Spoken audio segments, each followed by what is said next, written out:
今日詠春拳傳遍世界，學習嘅人數以百萬計。但係詠春原本係秘密拳法，嚴禁外傳，則鮮為人知。傳說200年前，清兵火燒少林寺，少林五老之一嘅五枚師太逃出生天，喺逃亡嘅路上碰到一個奇異嘅景象。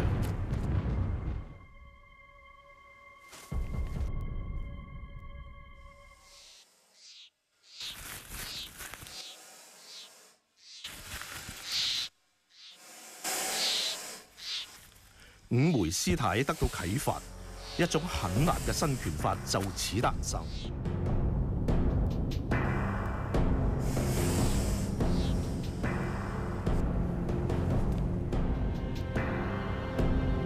後來佢將拳法傳俾一個少女，少女嘅名叫做嚴詠春。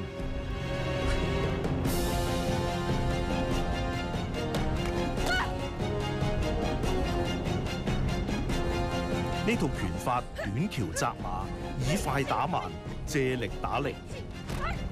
對敵時講求自然反應，靈巧實用。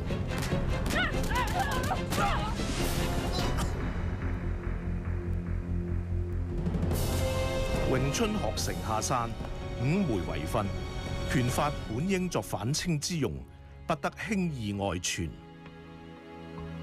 數十年後，拳法嘅秘密流傳到廣東佛山嘅伶人身上。當時嘅粵劇紅船係反清基地，伶人練武就地取材，將船上嘅木樁化成木人，以船桿練就棍法。但係知道詠春拳秘密嘅人仍然少之又少。直至有一日，伶人將功夫傳俾一個小子。呢個小子日後成為清末武學大師，人稱詠春拳王嘅佛山贊先生梁贊。贊先生一生行俠仗義，佢將拳法整理，又傳授拳法俾紅船以外嘅子弟。詠春拳由秘密漸漸為人所識。到咗徒孫葉問，係一代宗師，門徒眾多。佢將詠春功夫發揚光大，以致傳遍世界。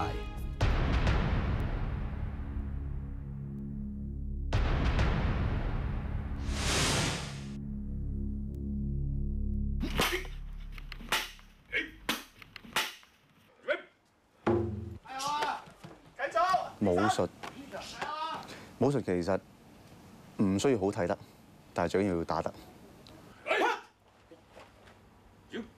喺法國長大嘅演員施祖藍 Vince 係跆拳道黑帶，而家喺極真空手道鍛鍊。同好多中意武術嘅人一樣，學武都係因為李小龍。喺法國讀書嗰陣時已經接觸到李小龍，去睇到佢，哇！一個中國人可以啲功夫咁犀利，可以咁快嘅。雖然 Vince 視李小龍為偶像，不過講到中國功夫嘅實戰威力，佢始終半信半疑。即係可能一般其實耍套路嗰啲咧，少練搏擊。咁淨係耍套路，你冇練搏擊，其實你好難講去好打。有人話中國功夫睇得唔打得，李小龍都係學詠春出身嘅，咁我都想感受下詠春有幾大威力。